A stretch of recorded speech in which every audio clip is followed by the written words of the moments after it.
Në gjykatën kushtetuese u zhvillua sot seanca për kërkesën e ish-kryebashkiakut të Tiranës Erjon Velia, i cili kundërshton si antikushtetues vendimin e Këshillit Bashkiak dhe të qeverisë për të shkarkuar nga detyra. Në fjalën e tij para trupës gjykuese, Velia i tha se procesi nuk është një betejë personale, por një sprov për vetë demokracinë shqiptare.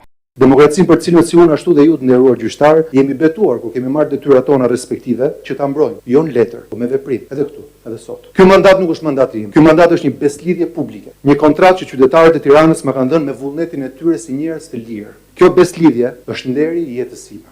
Velia e quajti këtë seancë historike, pasi sipas tij gjykata kushtetuese po shqyrton vetë themelet e demokracisë. Të nderuar gjyqtar gjykatës kushtetuese, në këtë seancë nuk po shqyrtohet një vend pune. Kjo është një seancë historike besoj, që shqyrton vetë demokracinë, shëndetin e demokracisë shqiptare, themelet mbi të cilat qëndron shteti ynë, Republika jonë. Që nga dita kur miratuam Kushtetutën e Republikës së Shqipërisë dhe pranuam demokracinë si vlerën më të lartë të ushtrimit të pushtetit nga sovran, nga populli pra. Në lidhje me arsyetimin e shkarkimit për mungesë 3 mujore në detyrë, Velia e konsideroi atë fyes dhe të padrejtë.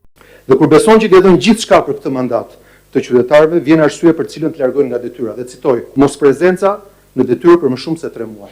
Nuk isha se si të më fynin më rënd se kaq. Do të thotë ka qenë fyerja më e rëndë e jetësime publike dhe këtë thot dikush që ka dëgjuar fyerje dhe legjenda urbane dhe fantazi pafund. Po kjo është fyerja më e rëndë sepse erdhi nga bashkëpunëtorët e mi, nga njerëz që më njohin më mirë se kushdo tjetër dhe që nuk denjuan as të më ftonin, as të më njoftonin, as të më dëgjonin.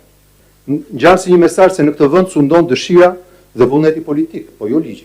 Nëse është dikush që mund të ankohet për mungesë time, është vetëm nëna ime dhe familja ime. Aty ka marrë mungesë 10 vjet rresht, teksa përgjigjet detyrës si shërbëja këtij qyteti. Në vijim, ai paralajmëroi se pranimi i një shkarkimi pa vendim gjyqësor përfundimtar do të krijonte një precedent të rrezikshëm për shtetin e së drejtës.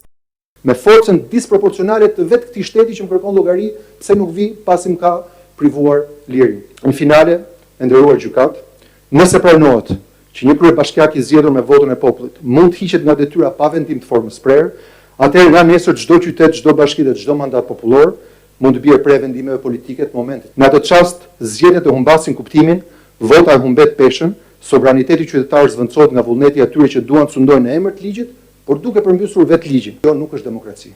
Kjo në fakt është përmbysje e demokracisë. Ky nuk është një prezumim pafajësie, por është një prezumim fajësie.